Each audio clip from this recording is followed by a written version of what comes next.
Cause I've been driving this train, years in this lane, there's no stopping this flame. Cause I came to the game and I changed it to play how I like, rearranged it to my own domain. Yeah, I got what it takes, made lots of mistakes, taking shots, skipping breaks, feeling lost, feeling great, popping. Assalamualaikum warahmatullahi wabarakatuh. Hai sobat, welcome back to my channel. Tahukah sobat jika sinyal berbahaya soal Francesco Bagnaia untuk rival-rivalnya dibuat oleh bos Ducati, Davide Tardozzi jelang MotoGP Qatar 2025? Pembalap Lenovo Ducati tersebut baru saja mengantongi kemenangan penting. Membalap di Circuit of the Americas tanpa celah, dia sukses duduki podium tertinggi. Seperti yang diketahui, seri Amerika kemarin memuat banyak sekali drama. Start sempat ditunda lantaran beberapa pembalap yang tiba-tiba mengganti sepeda motor untuk menyesuaikan kondisi trek. Di samping itu, ada pula momen kesialan Marc Marquez yang terjatuh saat pimpin balapan. Hasil di Amerika kemarin membuat bos Ducati, Tardozzi pede soal Bagnaia. Pembalap yang akrab disapa Pecco tersebut disebutnya sudah kembali usai 2 seri kurang bagus di Thailand dan Argentina. Klaim dari si bos ini tentu menjadi sinyal berbahaya untuk para rival. Pola pikirnya sudah berubah, ucap Tardozzi, dilansir juara.net dari corsedimoto.com. Meski sepeda motornya masih belum sempurna, dia sekarang sudah mulai percaya. Dia memulai balapan dari posisi ke-6. Saya pikir, penting baginya untuk memulai balapan dengan agresif. Dia melakukan start yang sangat bagus. Kemudian, dia bisa bertarung melawan Marc dan juga Alex. Pecco sudah kembali, tambahnya. Lanjutkan komentarnya, Tardozzi menguak sedikit cerita di balik layar dari hubungannya dengan para pembalap. Pendekatan kekeluargaan selalu jadi jalan timnya guna mengejar prestasi. Selanjutnya, balapan bakal digelar di Qatar akhir pekan ini, 11-13-4-2025. Bagnaia punya kenangan indah saat menggilas sirkuit Lusail musim 2024 lalu. Finish keempat pada sesi sprint, balas dendamnya berbuah manis yakni menggondol juara pertama di balapan utama. Kami banyak mengobrol dengan Pecco dan saya pikir tim sudah melakukan kerja yang bagus, terangnya. Para pembalap, saat mereka datang ke rumah kami, mereka sadar betapa besar usaha kami untuk mereka. Mereka bisa melihat sendiri betapa besar semangat kami untuk membantu mereka naik ke podium. Saya sendiri kadang malah sampai terlalu terbawa suasana. Karena bagi saya mereka sudah seperti anak-anak, imbuh Tardozzi. Nah sobat, pembalap tim Monster Energy Yamaha, Fabio Quartararo membawa kabar baik untuk para fans Yamaha. Kabar baik itu terkait Yamaha akan memiliki agenda tes yang padat, yang diharapkan bisa meningkatkan kualitas motor YZR M1 untuk MotoGP 2025. Quartararo memang perlu mendapatkan motor yang lebih baik agar dapat kompetitif di MotoGP 2025. Ia pun berharap jadwal tes yang padat itu bisa memberikan dampak baik untuk motor Yamaha. Apalagi di MotoGP 2025 ini, Yamaha terbantu dengan bergabungnya Pramac Racing sebagai tim satelit mereka. Ini mempermudah mereka dalam mengembangkan motor karena lebih banyak tim yang bekerja dalam mengumpulkan data. Kabar baiknya, Quartararo mengungkapkan dalam beberapa bulan ke depan Yamaha akan sangat sibuk. Ia mengungkapkan pabrikan asal Jepang itu akan melakukan banyak tes demi menemukan setelan terbaik.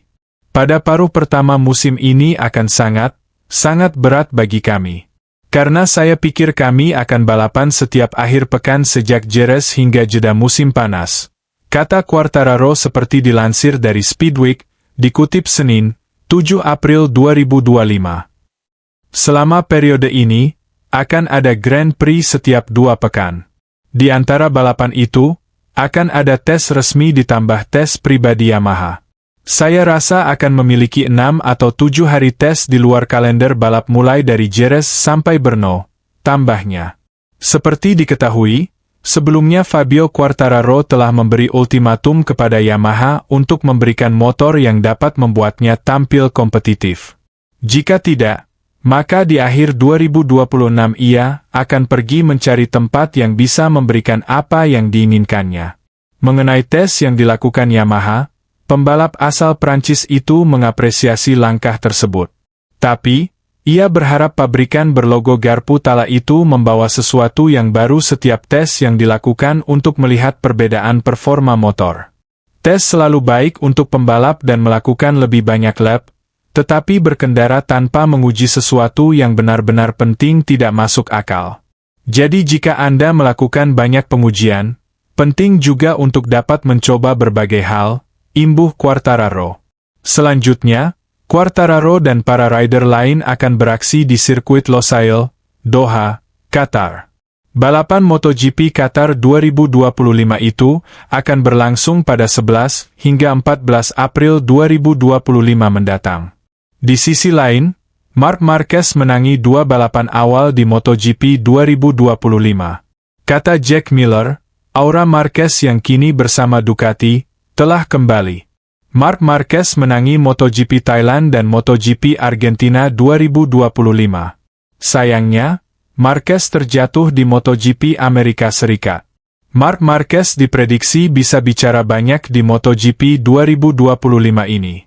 Jack Miller rider Pramac mengaku melihat aura Marquez lagi yang bisa jadi kampiun. Saya melihat auranya kembali. Marquez terlihat garang. Seperti deja vu, dia bereinkarnasi ke bentuk terbaiknya, jelasnya dilansir dari Crash. Senang melihatnya kembali. Dia telah melalui masa-masa sulit, telah bekerja keras, dan dia akan melakukan untuk jadi yang terbaik lagi, sambungnya. Di tahun 2020, Marc Marquez alami cedera tulang lengan atas.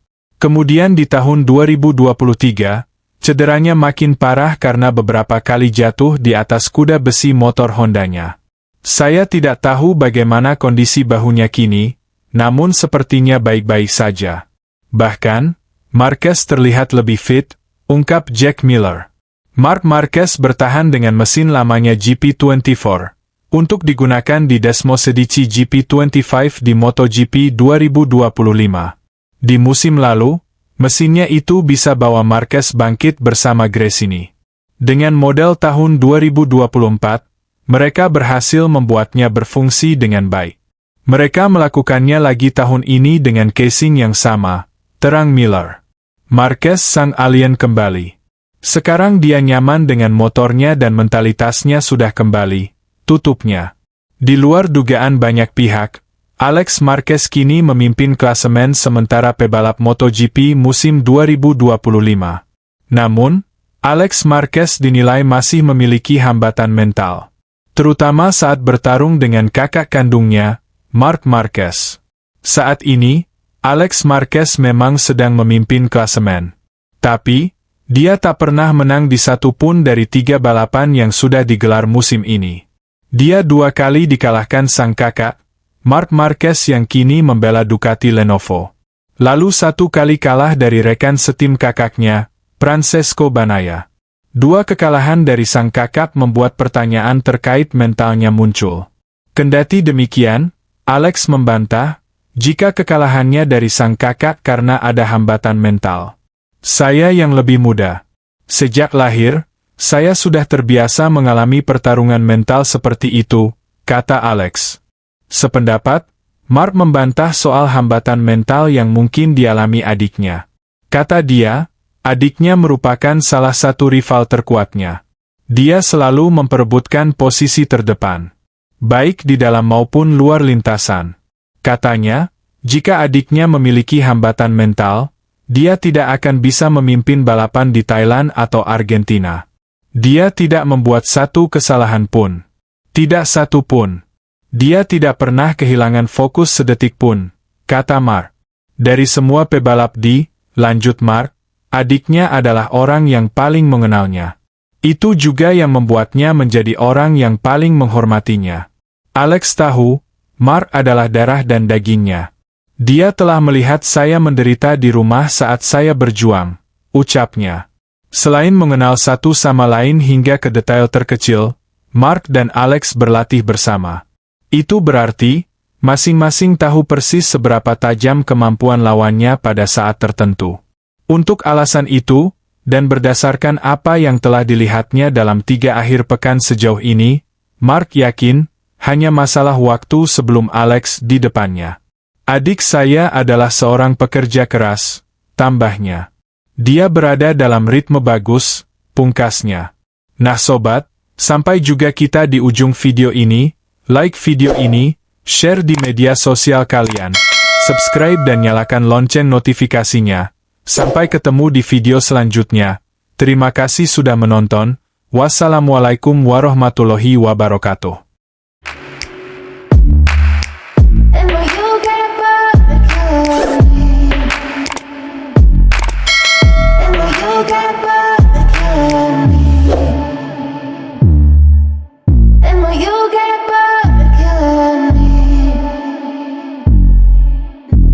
You get back.